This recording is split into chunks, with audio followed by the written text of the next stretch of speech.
Hello friends, welcome to my channel CM cooking vlogs. Actually ఈరోజు recipe వచ్చేసరికి chicken dum biryani. First chicken ఎలా చేసుకోవాలో చెప్తాను. కడాయి తీసుకొని కడాయిలో కేజీ చికెన్ తీసుకున్నాను. దాంట్లో పావు స్పూన్ పసుపు, ఒక 2 స్పూన్స్ కారం తీసుకుని 2.5 స్పూన్ కారం కూడా తీసుకోండి. 2 స్పూన్స్ ఉప్పు తీసుకున్నాను.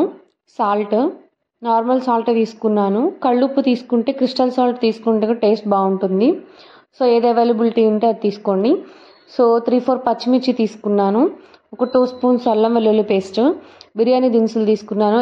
యాలకులు, ఇలాచి, దాచిన చెక్క, బిర్యానీ ఆకు, లవంగాలు, మిరియాలు తీసుకున్నాను. సో దీనిలో గరం మసాలా కూడా వేసుకుంటున్నాను. 2 స్పూన్స్ గరం మసాలా. సో ఈ మిశ్రమం అంతా చేత్తో మంచిగా మసాలాస్ అన్నీ పీసెస్కి పట్టేలాగా మనం కలుపుకోవాలన్నమాట.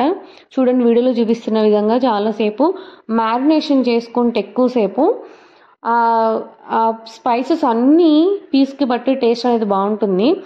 సో కరివేపాకు, పుదీనా, కొత్తిమీర 3 మిక్స్ చేసి మ్యారినేషన్ చేస్తున్నాను చికెన్లో. చూడండి ఎంత బాగా వచ్చిందో, స్పైసెస్ అన్నీ ఎంత చక్కగా వచ్చాయో. దానిలో మనము 2.5 కప్స్ అంటే 1 కప్పు పెరుగు తీసుకున్నాను. అంటే కొలత తెలియని వాళ్ళ కోసం చెప్తున్నాను. కప్పు సింగిల్ కప్పు లేని వాళ్ళు 1/2 కప్స్ ఉంటాయి కదా, అవి ఉన్న వాళ్ళకి చెప్తున్నాను. నార్మల్గా సింగిల్ కప్ అయితే 1 కప్ తీసుకోండి, 1/2 కప్ అయితే 2 కప్స్ తీసుకోండి. సో ఒక హోల్ లెమన్ మొత్తం పిండేసాను అనమాట. మొత్తం మ్యారినేషన్ చేసి సైడ్ పెట్టుకోవాలి. సో ఇప్పుడు దమ్ బిర్యానీలోకి ఫ్రై ఆనియన్స్ కావాలి కదా. సో సన్నగా పకోడీలోకి ఎలా అయితే కట్ చేసుకుంటామో అలా కట్ చేసుకొని ఇలా ఆయిల్లో డీప్ ఫ్రై చేసుకోవాలి. చూడండి, బాగా బ్రౌన్ కలర్లో వచ్చేలాగా డీప్ ఫ్రై చేసుకోవాలి వీడియోలో చూపిస్తున్న విధంగా. అప్పుడు ఏంటంటే క్రిస్పీగా ఉంటాయి. దమ్ములో వేసినప్పుడు ఏంటంటే ఆ ఫ్లేవర్ రైస్కి వెళ్ళి టేస్ట్ అనేది సూపర్ ఉంటుంది. అదిగోండి, వీడియోలో చూపిస్తాను చూడండి, అంత కరకరలాడాలి.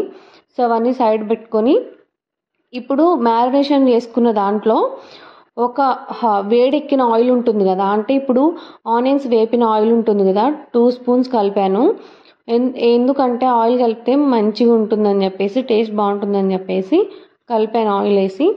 అలాగే ఏవైతే ఫ్రై చేసిన ఆనియన్స్ ఉంటాయో ఆనియన్స్ కూడా ఈ మ్యారినేషన్లో వేసి కలుపుకోవాలి. టేస్ట్ అనేది బాగుంటుంది. సో అలా కలుపుకున్న తర్వాత వీడియో స్కిప్ అయిపోయింది, సారీ, అందుకని వీడియోలో రాలేదు.